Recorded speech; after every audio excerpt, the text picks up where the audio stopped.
नमस्कार दोस्तों, जय हिंद, वंदे मातरम। आप सभी का स्वागत अभिनंदन है। टीचर्स फैमिली, टीटी फैमिली, शिक्षकों के परिवार जायसवाल कोचिंग सेंटर पर पावर्ड बाय शिक्षा ही प्रकाश है। दोस्तों, आज की जो हम पेपर में बात करेंगे, जो प्रीवियस ईयर के पेपर की बात करेंगे, आपके जो 2018 में हुआ था पेपर, 10 फरवरी 2019 का जो सुबह का पेपर था, उस पेपर की बात करेंगे। इसके साथ-साथ दोस्तों, आपके एमपी टेट वर्ग 1, 2, 3 की जो है टेस्ट सीरीज़ के लिए आप परीक्षा विज़िट कर सकते हैं।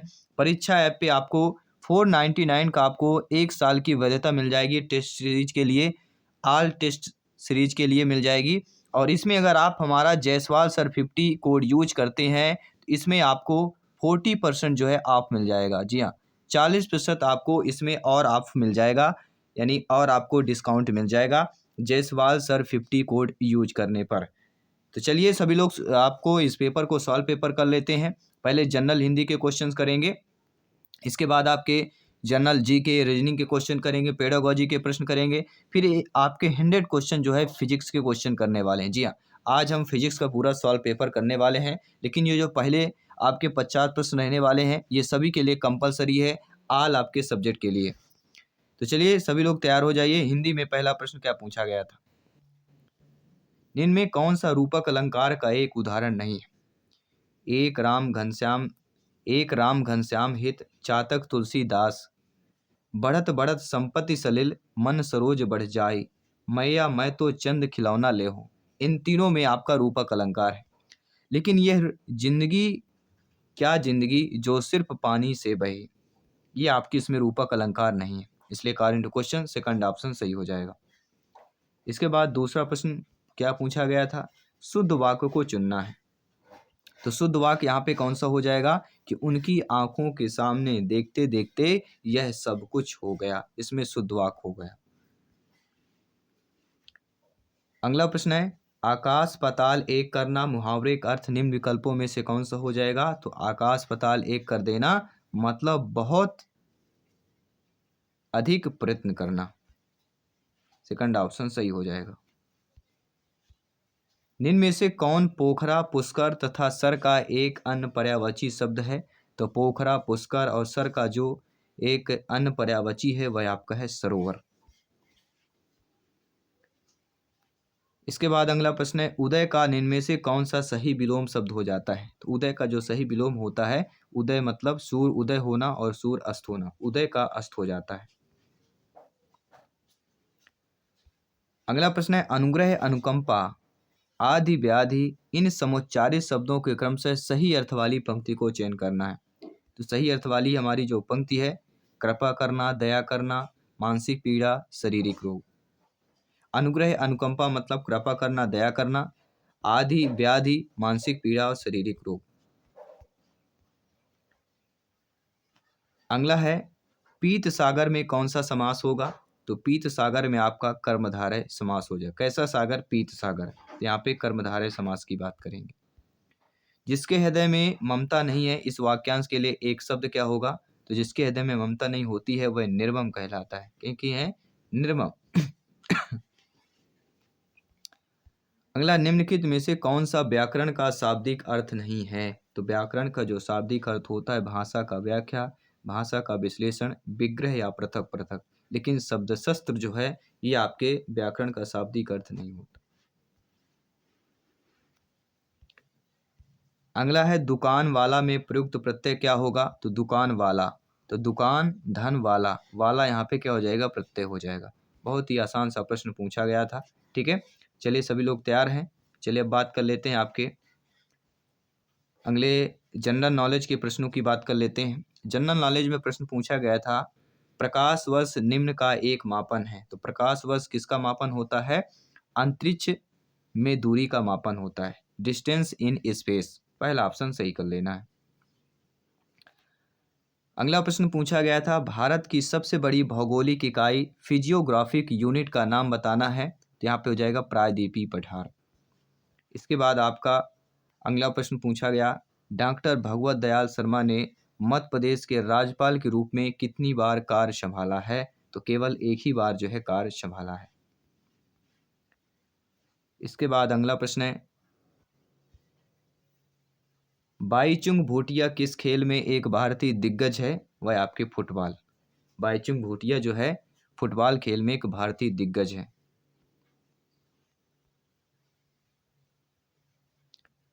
अगला प्रश्न देख लेते हैं। किसने हाल ही में मध्य प्रदेश में 2 बड़े सोलर पार्क की साझा आधारभूत संरचना को वित्त पोषित करने के लिए इरेडा, भारतीय अक्षय ऊर्जा विकास एजेंसी, तो इरेडा के साथ एक समझौते पर हस्ताक्षर हुआ है और वह आपका है रीवा अल्ट्रा मेगा और सौर लिमिटेड। रीवा अल्ट्रा मेगा सौर लिमिटेड की बात करेंगे। भारत के कुल कोयला भंडार की तुलना में मध्य प्रदेश में कोयले के भंडार का जो प्रतिशत है वह आपका 7% से अधिक हो जाए। अगला है जीवित उपांतरित जीवों का सुरक्षित संचालन और परिवहन किस अंतर्राष्ट्रीय समझौते के माध्यम से किया जाता है? वह आपका है कार्टाजेना प्रोटोकॉल। Cartagena protocol. अगला है आपदा प्रबंधन अधिनियम किस वर्ष में लागू किया गया? तो आपदा प्रबंधन नियम जो है 2005 में लागू किया गया था। अगला है सलमान रुश्दी द्वारा लिखित उपन्यास सैटनिक्स वर्सेज में किस धर्म को विवादास्पद रूप में चित्रित किया गया था? तो इस्लाम धर्म को जो है विवादास्पद रूप में चित्रित किया गया था सैटनिक वर्सेज। अगला मध्य प्रदेश में उज्जैन के किस प्रसिद्ध संत कवि ने नीति शतक और वैराग शतकम लिखा था? तो वह कहलाते हैं भर्तृहरि। अब रीजनिंग के क्वेश्चंस करेंगे, ध्यानपूर्वक समझिएगा।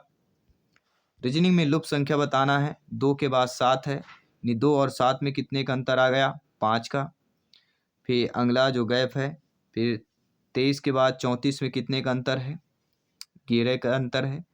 34 के बाद 47 में कितने का अंतर है? सभी लोग बताइए।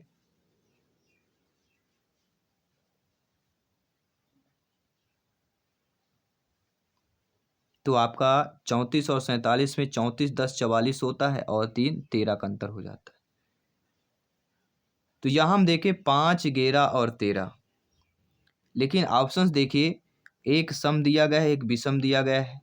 तो यहाँ पे हमारी सम संख्या आएगी, फिर विषम, फिर सम, फिर विषम। तो ये चीज़ें देखना है। अब देखिए 7 के बाद 7 और 23 के बीच जो है आपकी यहाँ पे सम संख्या कौन सी है?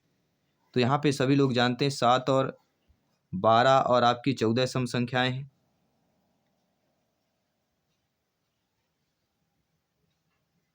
लेकिन जो वैल्यू आपकी दी गई है, अगर 2 का गुणा 7 से करते हैं कितनी वैल्यू आ जाती है? 2 सत्ते 14 आ जाती है। तो हमारी जो वैल्यू यहाँ पे आ जाएगी 14th। इसके बाद है जो सभी पेपर में लगभग यही रीजनिंग, समान रीजनिंग पूछी गई है, केवल अंक और शब्द बदले गए हैं, बाकी समान रीजनिंग पूछी गई है सभी के लिए, सभी पेपरों में। दी गई श्रृंखला अक्षरों में संख्याओं का अनुक्रम प्रयोग करती गलत संयोजन, तो देखिए सभी में समान है।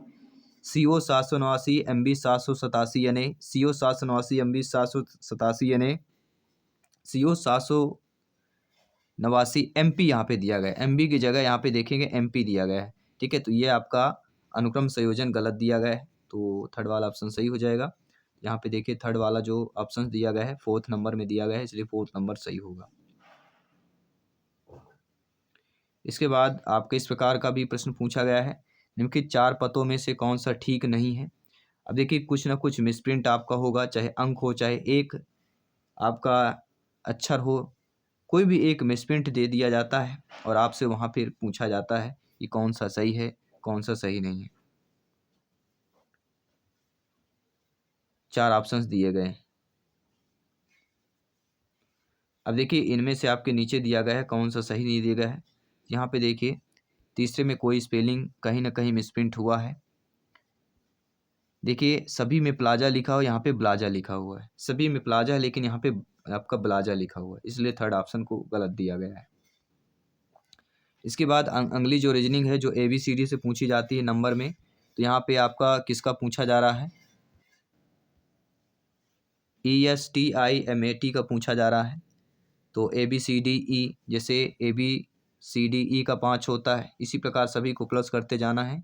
पूरा प्लस करने के बाद जे का ऑलरेडी 10 दिया गया है, मतलब ये दिया गया है जिससे जे का 10 होता है, जैस्मिन का 71 होता है। इसी तरह आपको एस्टिमेट का बताना है, तो यहाँ पे 92 हो जाएगा। सभी लोग ऐड करके प्लस करके जरूर ज्ञात कीजिए। इसके बाद औसत का पूछा गया, तो औसत का सभी लोग जानते हैं, आप लोग मैथ्स के स्टूडेंट हैं, फिजिक्स के स्टूडेंट हैं, कि सभी नंबरों का योग बटे उनकी संख्या, औसत हमारी वैल्यू आ जाती है। यहाँ पे जो राइट ऑप्शन आपके औसत निकल के आ जाएगा वह आ जाएगा 30। इसके बाद अगला प्रश्न जो रीजनिंग का पूछा गया था, वर्क से संबंधित प्रश्न पूछा गया था कि राम और श्याम 8 दिन में एक काम को कर सकते हैं, श्याम और सोहन उसी काम को 12 दिन में कर सकते हैं। राम, श्याम और सोहन जो है तीनों मिलकर एक साथ उसे 6 दिन में पूरा कर सकते हैं, तीनों मिलकर। तो राम और सोहन को एक साथ को समाप्त करने में कितना समय लगेगा, तो यहाँ पे 8 दिन का समय लगेगा, राइट ऑप्शन हो जाएगा। बाकी अगला प्रश्न क्या पूछा गया था कि nx equal to 70, ny equal to 26, n संघ y बराबर 37, तो nx सर्वनिष्ठ y बराबर क्या होगा, तो यहाँ पे 6 हो जाएगा। ठीक है, चलिए बात कर लेते हैं अगले प्रश्न की। अगला प्रश्न पेडागोजी का प्रश्न है, बुनियादी शिक्षा का विचार किसके द्वारा प्रतिपादित किया गया था, तो महात्मा गांधी की बात करेंगे। अगला प्रश्न आपका जो पेडागोजी का पूछा गया था वह क्या पूछा गया था कि अधिगम के लिए आकलन में निम्नलिखित में से किसके अलावा सभी को ध्यान में रखा जाता है। तो अधिगम में आकलन के लिए छात्रों की अधिगम शैली, छात्रों की शक्ति और छात्रों का स्तर, इन तीनों को ध्यान में रखा जाता है छात्रों के मूल्यांकन की उपलब्धियों के अलावा। तो फोर्थ ऑप्शन यहाँ पे सही हो जाएगा। अगला प्रश्न क्या पूछा गया था, आज सीखी गई सामग्री कल सीखी गई सामग्री को याद करने में अवरोध उत्पन्न करती है तो क्या कहेंगे, तो वह हमारी कहला जाएगी पूर्वव्यापी अवरोध। इसके बाद अगला प्रश्न है, एक आक्रामक छात्र जो स्कूल के मानकों का पालन नहीं करता है, उसे निम्न में से किसकी मदद की आवश्यकता होगी, भावात्मक डोमेन के मदद की आवश्यकता होगी। अगला संज्ञानात्मक विकास मुख्य रूप से निम्न को संदर्भित करता है, वह आपका है चिंतन प्रक्रियाओं का विकास। पहला ऑप्शन यहाँ पे सही कर लेना है। स्पीयरमैन के द्विकारक बुद्धि सिद्धांत में स्थानिक बुद्धि को किस रूप में समझा जा सकता है, तो विशिष्ट कारक के रूप में जो है समझा जा सकता है। इंटरनेट पर लाइव बातचीत निम्न का उदाहरण है, तो इंटरनेट पर जो है लाइव बातचीत का जो उदाहरण हो जाता है वह दो तरफा संचार हो जाता है।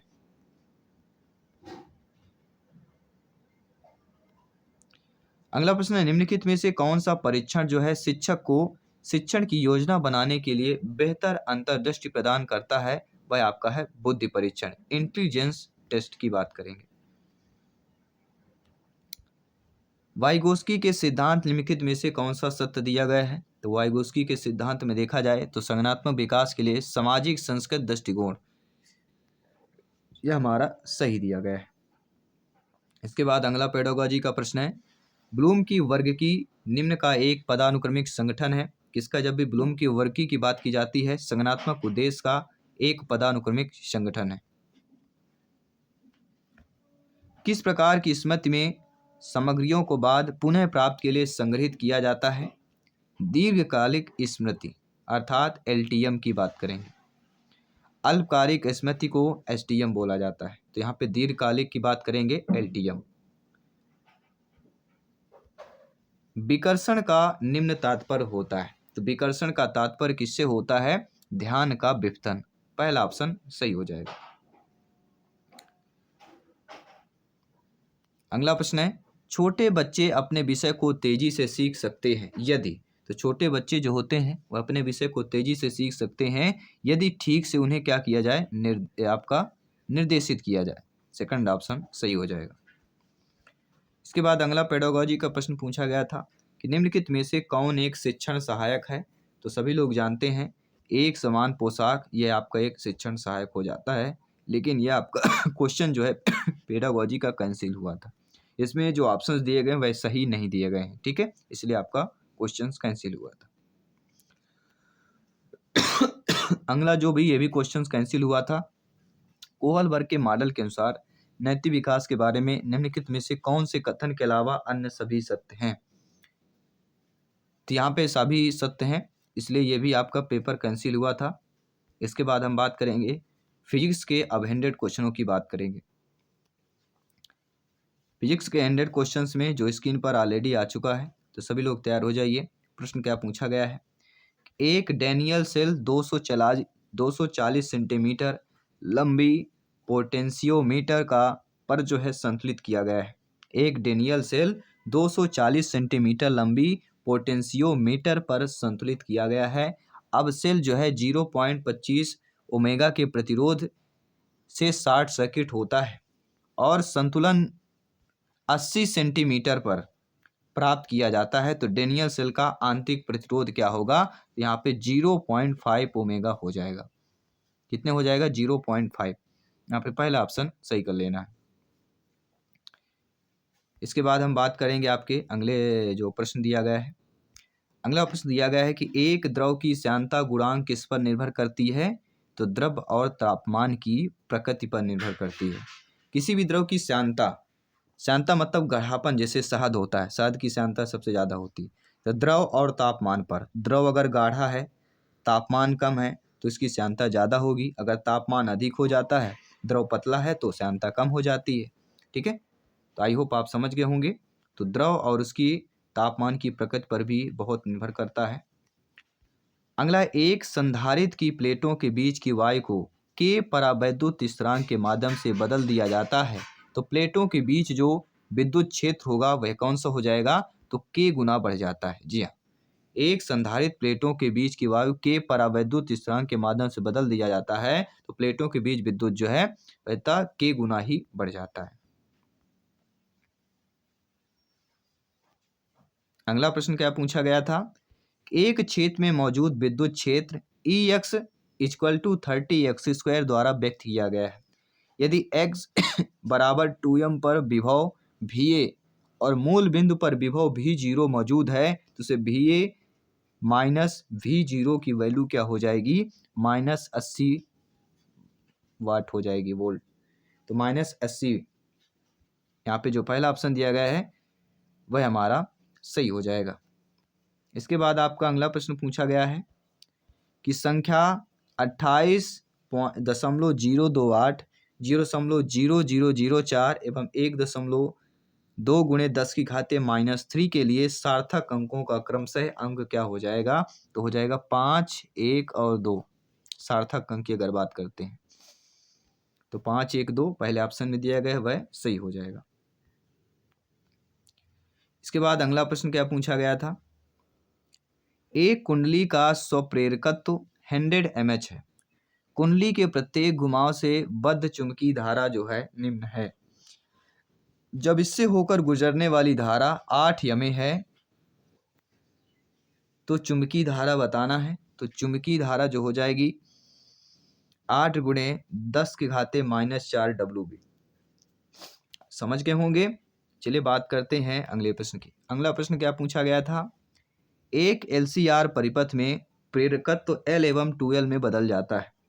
क्या है? एक LCR परिपथ है, इसमें प्रेरकत्व L से क्या है 2L में बदल जाता है।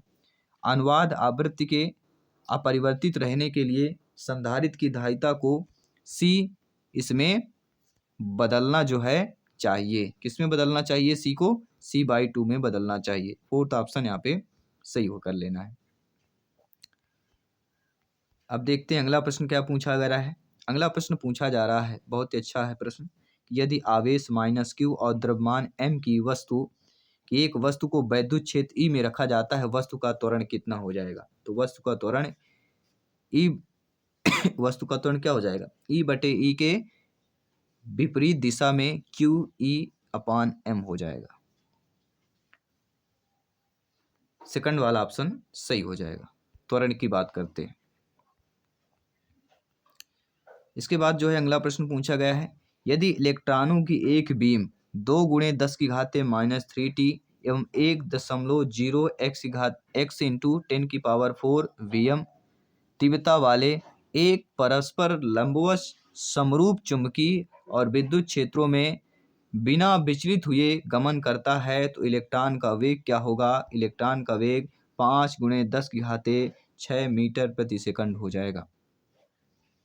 यह जो अगला क्वेश्चन है जो कैंसिल हुआ था कि एक भूगर्भीय उपग्रह धरती की सतह से ऊपर 7 आर की ऊंचाई पर धरती की परिक्रमा कर रहा है, तो आर पृथ्वी की जो एक त्रिज्या है, पृथ्वी की सतह से 3 आर की ऊंचाई पर एक अन्य उपग्रह की समय अवधि पूछा गया है, जो सारे ऑप्शंस में गलत दिए गए हैं, इसलिए आपका क्वेश्चन जो है कैंसिल हुआ है।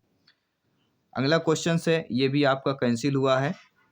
क्वेश्चंस आप लोग देख लीजिए, नोट कर लीजिए क्वेश्चंस क्या पूछा गया था, ऑप्शंस क्या दिए गए हैं, ये क्वेश्चन को आप लोग नोट कर सकते हैं। चलिए बात कर लेते हैं अगले क्वेश्चंस की। ये भी आपका क्वेश्चंस कैंसिल हुआ है। क्वेश्चंस आप सभी लोग नोट कर लीजिए। एक श्रेणी एलसीआर परिपथ में प्रेरकत्व 2.25 हर्ट्ज वाली एक कुंडली धारिता 50/पाई म्यू एफ वाली एक संधारित्र और प्रतिरोध 50 ओम वाला एक प्रतिरोधक है। धारा और वोल्टेज आवृत्ति बराबर 50 हर्ट्ज के बीच कालांतर की गणना करना है। यह आपका क्वेश्चन जो है कैंसिल हुआ था। अगला ये भी आपका प्रश्न कैंसिल हुआ है।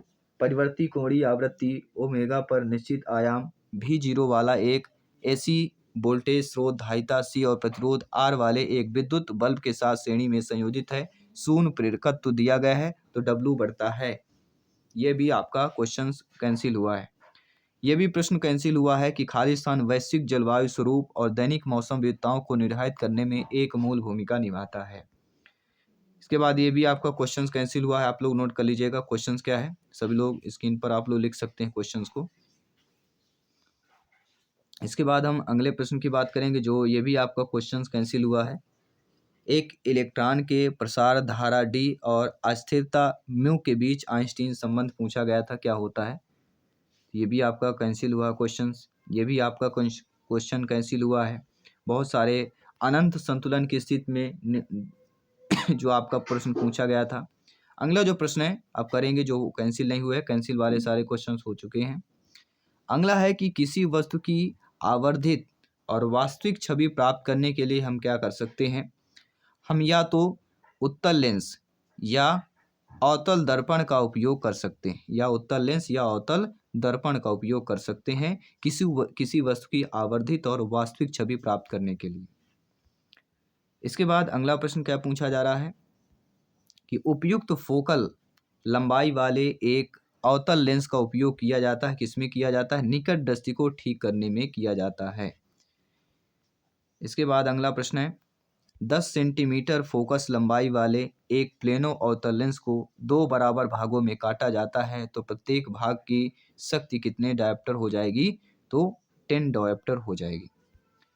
10 सेंटीमीटर फोकल वाला लंबाई है तो उसकी जो भाग शक्ति होगी वह 10 डायोप्टर ही होगी। चलिए बात कर लेते हैं अगला प्रश्न है जो स्क्रीन पर ऑलरेडी पूछा गया है। और प्रश्न क्या पूछा गया है सभी लोग नोट कीजिएगा।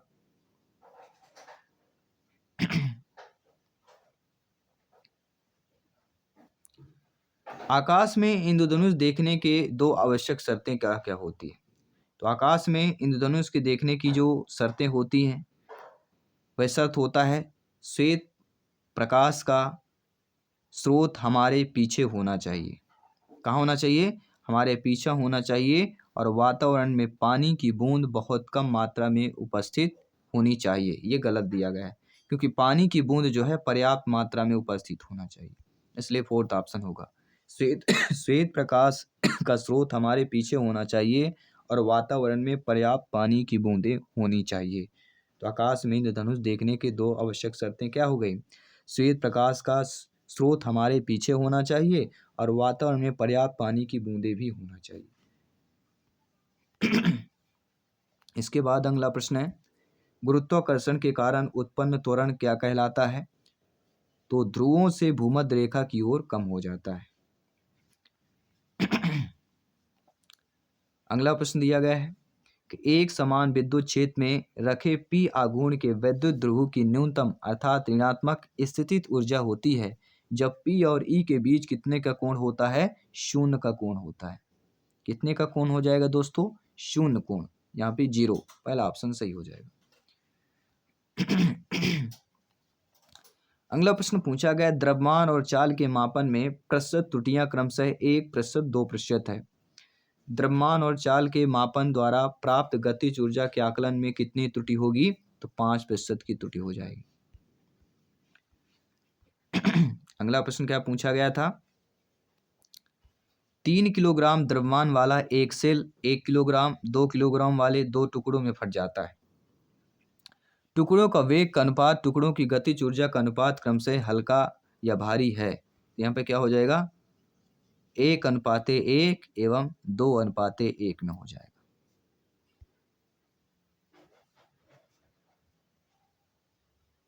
तो यहाँ पे जो थर्ड ऑप्शन दिया गया है वह हमारा सही हो जाएगा। इसके बाद अगला प्रश्न है, एक गेंद ऊपर की ओर लंबवत फेंकी जाती है। जब वह अधिकतम ऊंचाई के आधे तक पहुंच जाती है तो उसकी गति 8 मीटर प्रति सेकंड होती है। वह अधिकतम ऊंचाई जिस पर गेंद पहुंचती है उसकी जो आपकी 10 मीटर प्रति सेकंड की अगर बात करें ले रहे हैं तो जिस गेंद पर पहुंचती उसकी अधिकतम ऊंचाई कितनी हो जाएगी? 6.4 मीटर।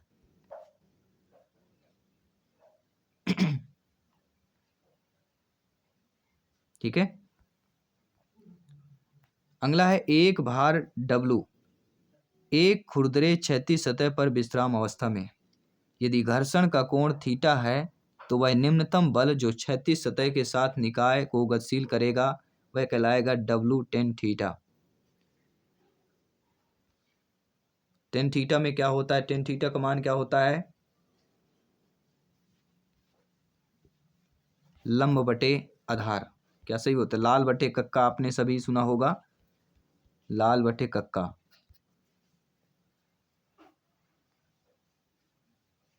साइन ठीक है, या आपने लंब बटे कर्ण, आधार बटे कर्ण और लंब बटे आधार आपने पढ़ा होगा। इसके बाद हम बात करते हैं अगले प्रश्न की। अगला प्रश्न है, लंबाई को न्यून में नहीं मापा जा सकता। तो लंबाई में किस में नहीं नापा जा सकता? लंबाई को माइक्रोन, एंगस्ट्रॉम, फर्मी तीनों में मापा जा सकता है लेकिन कैंडेला में नहीं मापा जा सकता। अगला है, एक प्रत्यावर्ती EMF V बराबर 40 साइन 100 पाई टी वोल्ट द्वारा दिया जाता है। तो EMF का RMM मान कितना हो जाएगा? वह हो जाएगा 200√2 वोल्ट हो जाएगा।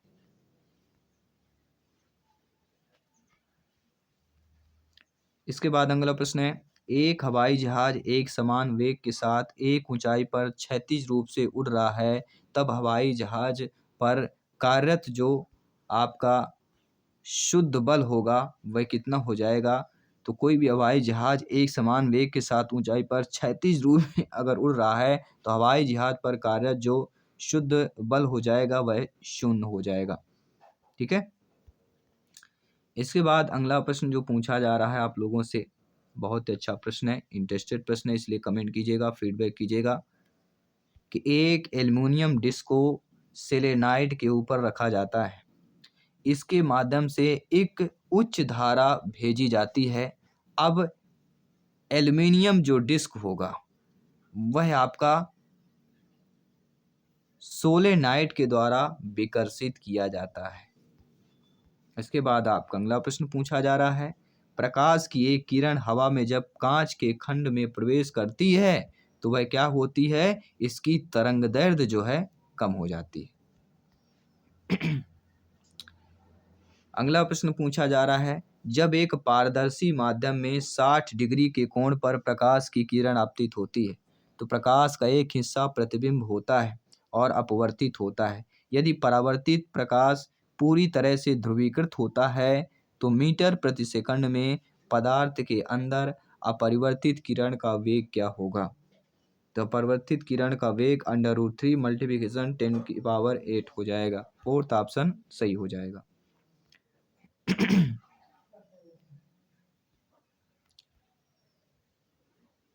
अगला प्रश्न देख लेते हैं। दिया गया कि जब एक पतली पारदर्शी फिल्म पर प्रकाश आपतित होता है तो सामने और पीछे की सतहों से परावर्तित प्रकाशीय तरंगें हस्तक्षेप करती हैं। निकट समान आपतन के लिए वायु में एक फिल्म में परावर्तित प्रकाश की अधिकतम तीव्रता के लिए तरंगदैर्घ्य की स्थिति कौन सी हो जाएगी? तो अधिकतम तीव्रता के लिए तरंगदैर्घ्य की जो स्थिति दी गई है, आपके 4 ऑप्शंस दिए गए हैं। तो यहाँ पे जो ऑप्शंस में आपका हो जाएगा वह आपका हो जाएगा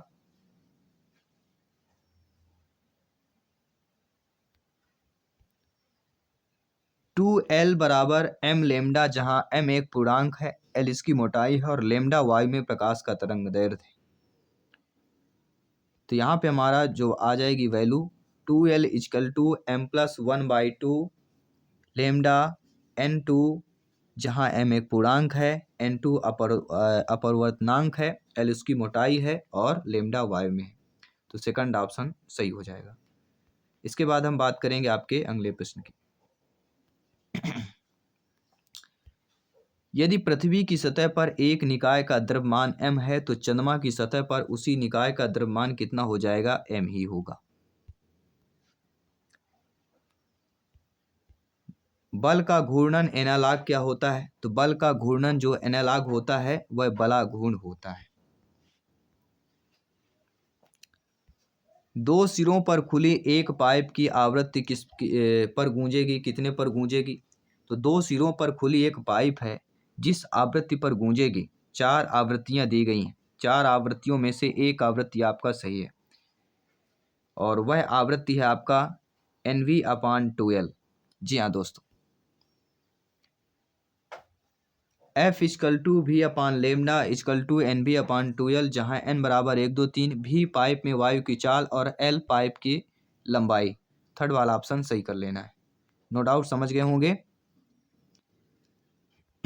चलिए बात कर लेते हैं अगले प्रश्न की। अगला प्रश्न पूछा गया कि 30 ग्राम की एक बुलेट 300 मीटर सेकंड के वेग के साथ एक राइफल से निकलती है। राइफल 0.6 मीटर प्रति सेकंड के वेग के साथ पीछे जाती है। राइफल का द्रव्यमान यहाँ पे पूछा गया है, तो राइफल का द्रव्यमान 15 kg हो जाएगा। ठीक है, सभी लोग फार्मूले से आप लोग निकाल लीजिएगा। 200 ग्राम द्रव्यमान वाला एक कण 10 मीटर प्रति सेकंड की चाल के साथ ऊपर की ओर लंबवत फेंका जाता है। कण के ऊपर जाने के दौरान गुरुत्वाकर्षण बल द्वारा किया गया जो कार्य हो जाएगा -10J हो जाएगा। अगला है, एक कण स्थिर परिणाम वाली एक सतह द्वारा कार्यरत है जो सदैव कण के वेग के लंबवत होता है। कण की गति एक सतह में होती है, तो इस प्रकार यह हो जाएगा, इसकी जो गतिज होगी, ऊर्जा होगी, वह स्थिर होगी। अगला प्रश्न क्या पूछा जा रहा है? एक कण क्षैतिज से 30 डिग्री के कोण पर गतिज ऊर्जा E के साथ प्रक्षेपित किया जाता है। उच्चतम बिंदु पर गतिज ऊर्जा कितनी हो जाएगी? तो 3E/4 हो जाएगी। अगला प्रश्न है, एक निश्चित रेडियोधर्मी नमूने का द्रव्यमान 16 ग्राम है, तो 5 अर्धकाल के बाद शेष बचा द्रव्यमान कितना हो जाएगा? 0.5 ग्राम।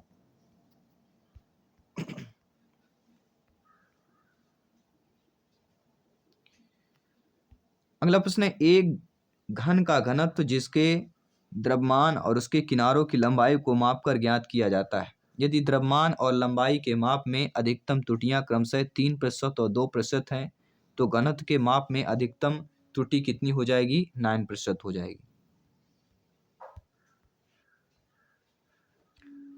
अगला प्रश्न है, जब अनंतता पर अंतिम छवि का निर्माण होता है तो खगोलीय दूरबीन की लंबाई 20 सेंटीमीटर होती है। विभिन्न वस्तुओं के लिए कोणीय आवर्धन 4 पाया जाता है। वस्तु की फोकल लंबाई f0 एवं दूरबीन के शीशे की फोकल लंबाई fe क्रमशः है, तो यह कितना हो जाएगा? 16 सेंटीमीटर और 4 सेंटीमीटर। ठीक है, आपने समझ गए। चलिए बात करते हैं अगले प्रश्न की। अगला प्रश्न पूछा जा रहा है, अग्र अभिनत डायोड संधि कौन सी कहलाती है? तो अग्र अभिनत जो डायोड संधि कहलाती है वह आपकी 4th ऑप्शन वाली +5B और -5B। प्लस से लेके माइनस तक जाता है। +5 वोल्ट से लेके आवृत्ति डायोड जो है आपका -5V तक। ठीक है। अगला जो प्रश्न पूछा जा रहा है, दो आवेशों के बीच बल F1 जब निर्वात में उनके बीच की दूरी r है, बल F2 है जब वे परावैद्युतांक के माध्यम में दूरी 2r से अलग है, तो अनुपात F1/F2 क्या होंगे? 4k हो जाएंगे। कितने हो जाएंगे? 4k हो जाएंगे। नोट कर लीजिएगा। अगला प्रश्न है, एक सरल आवर्त तरंग का समीकरण दिया गया है। y बराबर 5 sin 50 pi T minus pi x/2, जहां x और y मीटर में तथा समय सेकंड में दिया गया है। तो सेकंड में समय की अवधि कितनी हो जाएगी? 0.04 सेकंड। सेकंड ऑप्शन सही हो जाएगा। इसके बाद आपका अगला प्रश्न, वह अधिकतम वेग मीटर प्रति सेकंड में जिसके साथ एक कार चालक बिना ब्रेक लगाए एक स्थिर सड़क पर 100 मीटर त्रिज्या वाली एक वृत्ताकार मोड़ लेता है। टायर और सड़क के बीच गुणांक घर्षण बल 0.4 है।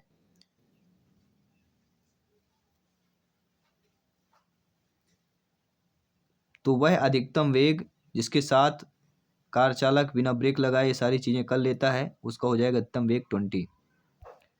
कितना हो जाएगा? 20, क्योंकि घर्षण दो टायर और सड़क के बीच का जो गुणांक घर्षण है वह 0.4 है। अगला प्रश्न है, स्वप्रेरकत्व की इकाई क्या होती है? तो स्वप्रेरकत्व की जो इकाई होती है WB/A होता है। फोर्थ ऑप्शन सही हो जाएगा। तो बात कर लेते हैं अब आपके अगले प्रश्न की। अगला प्रश्न दिया गया है, हाइड्रोजन परमाणु की बोर त्रिज्या A0 है। हाइड्रोजन परमाणु के nवीं कक्षा में इलेक्ट्रॉन की त्रिज्या कितनी होगी? सभी लोग बताइए, राइट आंसर क्या होगा? तो व्यापम ने जो इसका राइट आंसर माना है, हाइड्रोजन परमाणु की बोर त्रिज्या A0 है, तो हाइड्रोजन परमाणु के nवीं कक्षा में इलेक्ट्रॉन की जो त्रिज्या होगी वह n² A0 हो जाएगी। तो n² A0 पहले ऑप्शन में दिया गया है, सही हो जाएगा। इसके बाद अगला प्रश्न है, अनावधिक और अवमंदित दोलनकारी के बीच परिवर्तन काल की अवस्था है। तो विकट अवमंदित सरल अनुकंपी गति। अनावधिक और अवमंदित दोलनकारी के बीच परिवर्तन काल की जो अवस्था कहलाती है विकट अवमंदित सरल अनुकंपी गति। इसके बाद अगला प्रश्न है, प्रतिरोध R वाले तार को M बराबर भागों में काटा गया, फिर इन भागों को एक दूसरे के समांतर जोड़ा गया। इस संयोजन का प्रभावी प्रतिरोध होगा R/M²। किस ऑप्शन में दिया गया है? पहला ऑप्शन सही हो जाएगा। इसके बाद अगला प्रश्न है, बेरियम और क्रिप्टन में U-235 के विखंडन के दौरान मुक्त ऊर्जा लगभग 200 मेगावाट। यह ऊर्जा कितने AMU लगभग के द्रव्यमान दोष के बराबर होगी? 0.215 AMU लगभग के द्रव्यमान दोष के बराबर होगी। पहला ऑप्शन जो दिया गया वह हमारा यहाँ पे सही हो जाएगा। इसके बाद अगला प्रश्न क्या पूछा जा रहा है, एक धारा प्रवाहित वृत्ताकार पास के केंद्र में चुंबकीय क्षेत्र जिसकी त्रिज्या 1 मीटर है, जिसमें 1A धारा है। तो एक धारा प्रवाहित वृत्ताकार केंद्र में चुंबकीय क्षेत्र जो हो जाएगा वह μ0/2 हो जाएगा। पहला ऑप्शन सही हो जाएगा। इसके बाद अगला प्रश्न दिया गया है, घुमाव वाली सकेंद्रिक वृत्ताकार कुंडली एक सतह में स्थित है। उनकी त्रिज्या क्रमशः 25 सेंटीमीटर 45 सेंटीमीटर है। वे विपरीत दिशा में 0.5A और 0.9A प्रवाह का वहन करते हैं। केंद्र में चुंबकीय क्षेत्र होगा। तो केंद्र में चुंबकीय क्षेत्र भी आपका कितना हो जाएगा? 0 हो जाएगा, यानी 0। पहला ऑप्शन सही हो जाएगा। इसके बाद अगला प्रश्न पूछा जा रहा है, पानी के छिड़काव एवं बंद कमरे के तापमान को थोड़ा कम कर देता है। क्यों कर देता है? पानी का अगर हम छिड़कते हैं तो एक बंद कमरे का तापमान थोड़ा कम कर देता है। क्यों कर देता है? इसका रीजन क्या होता है? तो जल के वाष्पीकरण में विशाल गुप्त ऊष्मा जो है होती है। इसके बाद हम बात करेंगे अगले प्रश्न की। अल्फा कण, बीटा कण, न्यूट्रॉन, प्रोटॉन नामक 4 कण समान वेग के साथ आगे बढ़ रहे हैं। अधिकतम तरंग दैर्ध्य इस कण के लिए होगा, अधिकतम जो तरंग दैर्ध्य होगा वह बीटा कण के लिए हो जाए। किसके लिए? बीटा कण की बात करेंगे। अगला प्रश्न है, त्वरण समय ग्राफ के अंतर्गत क्षेत्र कौन होता है? तो त्वरण समय ग्राफ के अंतर्गत जो क्षेत्र होता है वह होता है वेग में परिवर्तन। क्या हो जाएगा? वेग में परिवर्तन की बात करेंगे। अगला प्रश्न है, 20 ग्राम द्रव्यमान वाली एक गोली को 1 किलोग्राम द्रव्यमान वाली एक बंदूक से छोड़ी जाती है। यदि बंदूक का प्रतिक्षेप वेग 5 मीटर प्रति सेकंड है तो गोली का वेग कितना हो जाएगा? गोली का वेग 250 मीटर प्रति सेकंड हो जाएगा। कितना होगा? 250 मीटर प्रति सेकंड हो जाएगा। यहाँ पे पहला ऑप्शन जो दिया गया है वह सही हो जाएगा। अगला प्रश्न है, फैराडे के विद्युत चुम्बकीय प्रेरण प्रयोग के दौरान एक कुंजी या एक कुंडली के पास चुंबक की गति का यांत्रिक प्रयास कुंडली के भीतर विद्युत ऊर्जा उत्पन्न करती है। इस घटना की सबसे अच्छी व्याख्या इस आधार पर की जा सकती है, लेंज के नियम ऊर्जा संरक्षण के आधार पर किया जा सकता है। पहला ऑप्शन सही हो जाएगा। इसके बाद अगला प्रश्न पूछा गया है, खाली स्थान उत्सर्जित करने के लिए एक प्रकाश उत्सर्जित P-N संधि बनाई जा सकती है और इस प्रकार के लेजर के रूप में उपयोग में लाया जा सकता है। वह कहलाता है संदीप्त उत्सर्जन। पहला ऑप्शन सही हो जाएगा। अगला प्रश्न क्या पूछा गया था? एक बिंदु स्रोत को एक उत्तल लेंस के पहले मुख्य फोकस पर रखा जाता है। उत्तल लेंस से उभरते प्रकाश के तरंग शीर्ष का आकार क्या हो जाएगा? समतल तरंग शीर्ष हो जाएगा। इसके बाद अगला प्रश्न पूछा गया है कि त्रिज्या 8 सेंटीमीटर और अपवर्तक सूचकांक 1.5 वाले कांच के गोले के केंद्र में एक बिंदु बिंब रखी जाती है। गोले की सतह में आभासी प्रतिबिंब की दूरी बताना है, कितनी हो जाएगी? तो आभासी प्रतिबिंब की दूरी अगर त्रिज्या 8 सेंटीमीटर है तो दूरी भी आपकी 8 सेंटीमीटर हो जाएगी। ठीक है, आइए बात करते हैं अगले प्रश्न की। यदि द्रव्यमान m वाले एक निकाय A को 36 से 30 डिग्री के कोण पर वेग u के साथ जो है फेंका जाता है, उसी द्रव्यमान वाले दूसरे निकाय B को 36 से 60 डिग्री कोण पर समान वेग के साथ फेंका जाता है, तो A से B की क्षैतिज परास का जो अनुपात हो जाएगा वह 1:1 हो जाएगा। ये भी ध्यान देना है। अगला प्रश्न देख लेते हैं क्या पूछा जा रहा है। यदि 20 किलोग्राम द्रव्यमान वाले एक स्प्रिंग की कमानी का स्थिरांक 5 N/न्यूटन प्रति मीटर है तो इसकी समय अवधि कितनी हो जाएगी? 4 पाई प्रति सेकंड या 4 पाई सेकंड हो जाएगी। 4 पाई सेकंड, फोर्थ ऑप्शन सही हो जाएगा। अगला, यदि धारा वहन करने वाली एक परिनालिका के भीतर एक लौह चुंबकीय पदार्थ को प्रविष्ट कराया जाए तो परिनालिका का जो चुंबकीय क्षेत्र होगा वह क्या होगा? वह काफी हद तक बढ़ जाता है। इसके बाद अगला प्रश्न क्या पूछा गया है कि एक पूर्ण तरंग सुधारक में प्रत्येक डायोड में विद्युत प्रवाह इसके लिए बहता है। किसके लिए बहता है? इनपुट सिग्नल का अर्धचक्र के लिए बहता है। इसके बाद हम बात करेंगे अगले प्रश्न की। एक संधि डायोड में अवस्थान्तर धारिता खाली स्थान के समानुपातिक होती है जहां x रिक्त क्षेत्र की चौड़ाई है। तो कितने के समानुपाती होती? 1/x, जहां x रिक्त क्षेत्र की चौड़ाई हो जाती। अगला, एक पीएनपी ट्रांजिस्टर परिपथ में संग्राही धारा 10 mA है। यदि उत्सर्जित क्षेत्र का 90% भाग संग्राही तक पहुंचता है तो उत्सर्जक धारा कितनी हो जाएगी? तो उत्सर्जक धारा 11.1 mA हो जाएगी। फोर्थ ऑप्शन सही हो जाएगा। अगला प्रश्न क्या पूछा गया था कि एक समान उत्सर्जक एम्पलीफायर में परिपथ के इनपुट एवं आउटपुट प्रतिरोध जो क्रमशः 400 एवं 4K ओमेगा। यदि ट्रांजिस्टर की धारा वृद्धि 100 है तो एम्पलीफायर की विद्युत वृद्धि कितनी हो जाएगी? 10 की पावर इंटू 5। इसके बाद हम बात करेंगे अगले प्रश्न की। अर्ध तरंग दिष्टकारी परिपथ में 50 हर्ट्ज की मुख्य आवृत्ति से परिचालन करने पर उर्मिका में मौलिक आवृत्ति होगी, तो वह कितनी हो जाएगी? 50 हर्ट्ज ही होगी। जी हाँ, अर्ध तरंग दिष्टकारी परिपथ में 50 हर्ट्ज की मुख्य आवृत्ति से परिचालन करने पर उर्मिका में जो मौलिक आवृत्ति होगी वो भी आपके 50 हर्ट्ज होगी। फोर्थ ऑप्शन सही हो जाएगा। अगला प्रश्न क्या है? बोर मॉडल के अनुसार दोगुनी आयनीकृत Li परमाणु के आद्य अवस्था में इलेक्ट्रॉन को निकालने के लिए आवश्यक न्यूनतम ऊर्जा Ev में है। कितने Ev में है? जहां पर Z की वैल्यू 3 दी गई है तो क्या हो जाएगा? 122.4 Ev। थर्ड वाला ऑप्शन सही हो जाएगा। अगला प्रश्न क्या पूछा जा रहा है?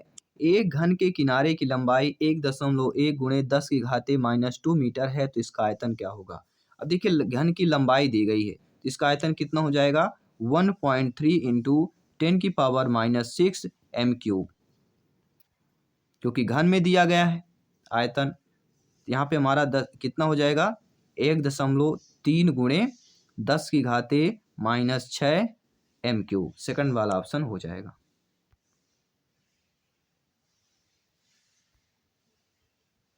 अगला प्रश्न क्या पूछा जा रहा है? यंग के द्विरेखा चित्र अर्थात डबल स्लिट प्रयोग में इलेक्ट्रॉनों की एक किरण पुंज का उपयोग किया जाता है। यदि इलेक्ट्रॉनों की चाल बढ़ाई जाती है तो उपांत अर्थात फ्रिंज की चौड़ाई क्या होगी? चौड़ाई कम हो जाएगी। क्या हो जाएगी? फ्रिंज की चौड़ाई कम हो जाएगी। अगला प्रश्न क्या पूछा जा रहा है? अगला प्रश्न है 0 डिग्री सेल्सियस पर 500 ग्राम बर्फ को 80 डिग्री सेल्सियस पर 500 ग्राम पानी के साथ मिलाया जाता है तो मिश्रण का अंतिम तापमान क्या हो जाएगा? 0 पॉइंट कितना हो जाएगा? 0 डिग्री सेल्सियस। पहला ऑप्शन सही हो जाएगा, क्योंकि 0 डिग्री सेल्सियस पर 500 ग्राम बर्फ को 80 डिग्री पर 500 ग्राम पानी के साथ मिलाया जाता है तो मिश्रण का अंतिम तापमान भी कितना होगा? 0 डिग्री सेल्सियस ही होगा।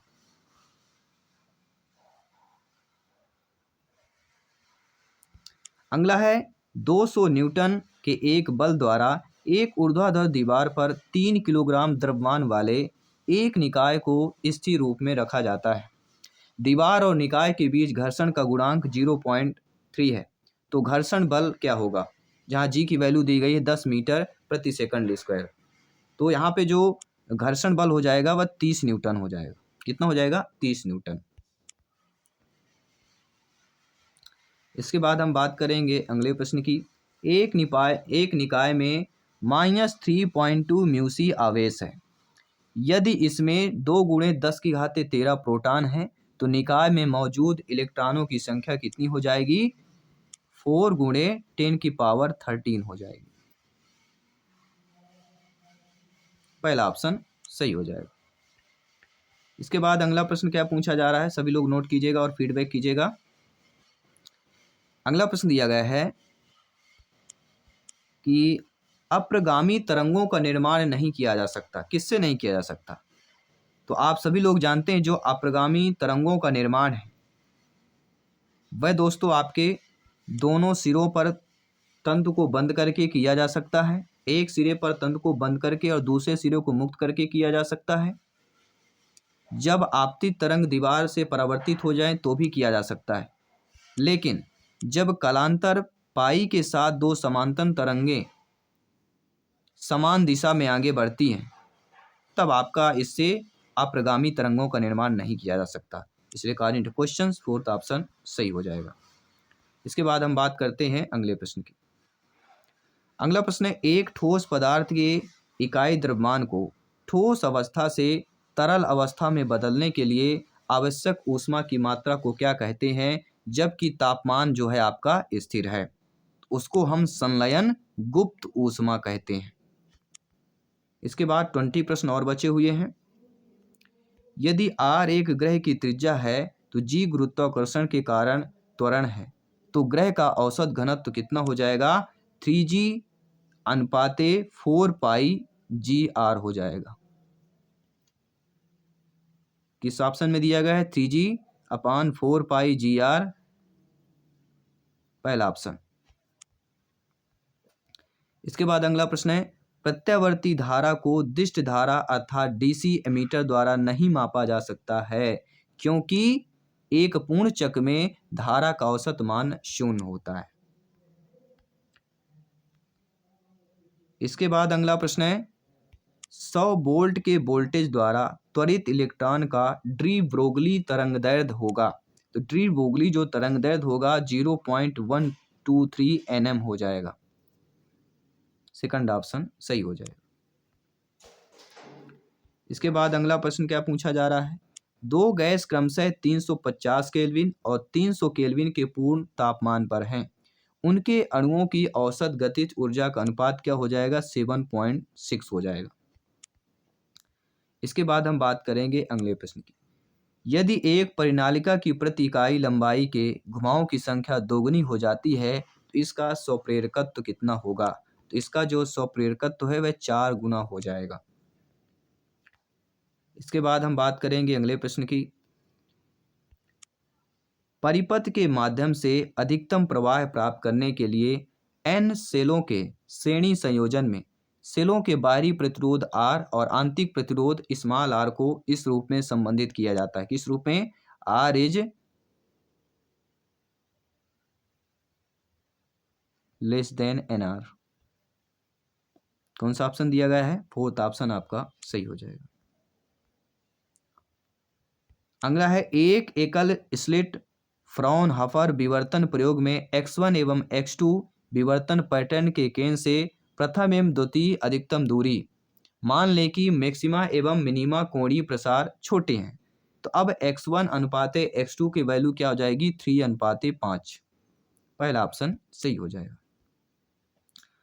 अगला दिया गया है, 20 एम्पियर की धारा एक लंबी सीधी तार में प्रवाहित हो रही है तो तार से 10 सेंटीमीटर की दूरी पर एक बिंदु की चुंबकीय छेद की तीव्रता कितनी हो जाएगी? तो 20 एम्पियर की धारा में एक लंबी सीधी तार में प्रवाहित हो रही है तो तार से 10 मीटर की दूरी पर एक बिंदु की चुंबकीय छेद की तीव्रता हो जाएगी 4 × 10⁻⁵ WB/m², मीटर स्क्वायर में।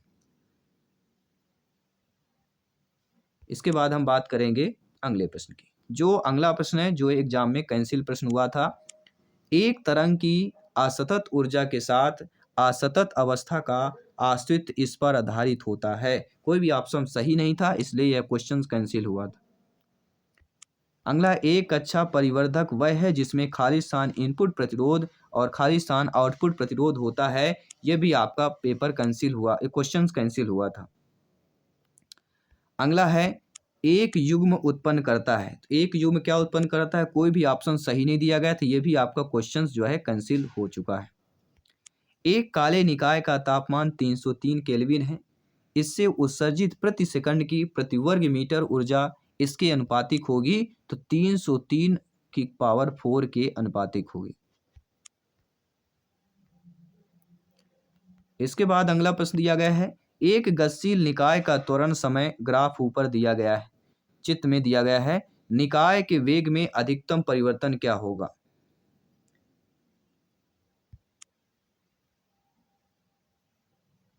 टाइम देखिए दिया गया है 12 और एक्सेलरेटिंग दिया गया है 10 दिया गया है। मीटर प्रति सेकंड स्क्वायर, टाइम सेकंड में दिया गया है। तो कौन सा ऑप्शन सही हो जाएगा? यहाँ पे जो हमारा वैल्यू निकल के आ जाएगी 60 मीटर पर सेकंड,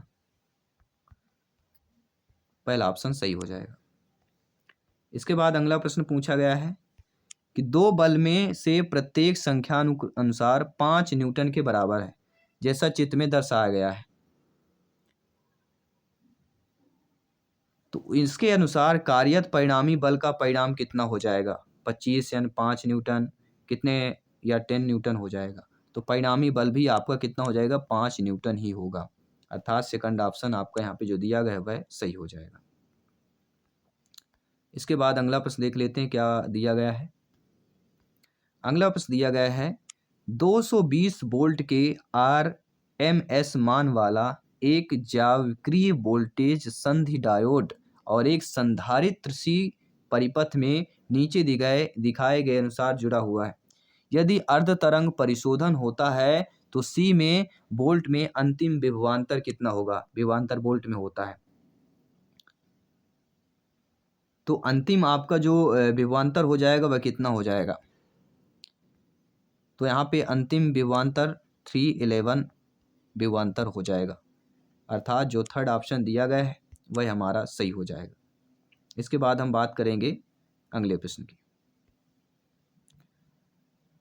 अगला प्रश्न दिया गया कि उत्सर्जित करते हुए 242 PU 94 का एक नाभिक 206 PB 82 में क्षय हो जाता है तो 9 अल्फा और 6 बीटा कण हो जाएंगे। इसके बाद अगला प्रश्न देख लेते हैं। एक आयामी गति में एक कण के लिए दर्शाए गए ग्राफ द्वारा संलग्न क्षेत्र यह देता है, तो यह क्या देगा? जो आपका चित्र में देख रहे हैं तो यह हमें क्या देगा? पावर, शक्ति देगा। अगला है द्रव्यमान m और त्रिज्या r वाली एक अंगूठी का जड़त्वाघूर्ण I है जो केंद्र से होकर गुजरने वाली अक्ष और उसके सतह के लंबवत है, तो इसके व्यास से जड़त्वाघूर्ण क्या हो जाएगा? I/2 हो जाएगा। क्या हो जाएगा? I/2। सेकंड ऑप्शन सही हो जाएगा। अगला प्रश्न क्या दिया गया है? एक सेटअप ट्रांसफार्मर के माध्यम से 440 वोल्ट AC को 2200 वोल्ट AC में बदला जाता है। यदि प्राथमिक में धारा 5 एम्पियर है तो द्वितीयक में धारा कितनी हो जाएगी? 1 एम्पियर हो जाएगी। और 6वां प्रश्न स्क्रीन पर है। क्या पूछा जा रहा है कि विद्युत धारा में ओम के नियम का पालन किसके द्वारा किया जाता है? द्रवों के द्वारा, ठोसों के द्वारा, ओमिक उपकरण के द्वारा या गैसों के द्वारा? तो विद्युत धारा में ओम का नियम जो है आपके ओमिक उपकरण द्वारा किया जाता है। तो ये रहे फिजिक्स के हमने 100 क्वेश्चन कंप्लीट कर लिए। तो आई होप ये आपको प्रैक्टिस पेपर आप लोग अच्छे तरीके से अटेंड किया, ठीक है, और इसके साथ साथ आप लोगों ने फीडबैक भी अच्छा दिया। इसके साथ साथ दोस्तों बाकी सभी हम पेपर यहाँ पे करने वाले हैं और क्लास भी आपकी बहुत जल्द जो है स्टार्ट होने वाली है, इसलिए बहुत इम्पॉर्टेंट है प्रत्येक पेपर ज्वाइन करना। सारे डे बाई डे हम पेपर करने वाले हैं, तो सभी यहाँ पे ज्वाइन कर लीजिएगा अपनी टीटी फैमिली को। मैं आपके साथ जयसवाल सर मिलता हूँ आपकी अगली वीडियो अगली क्लास पर। सभी मित्रों को जय हिंद, वंदे मातरम, धन्यवाद सभी का।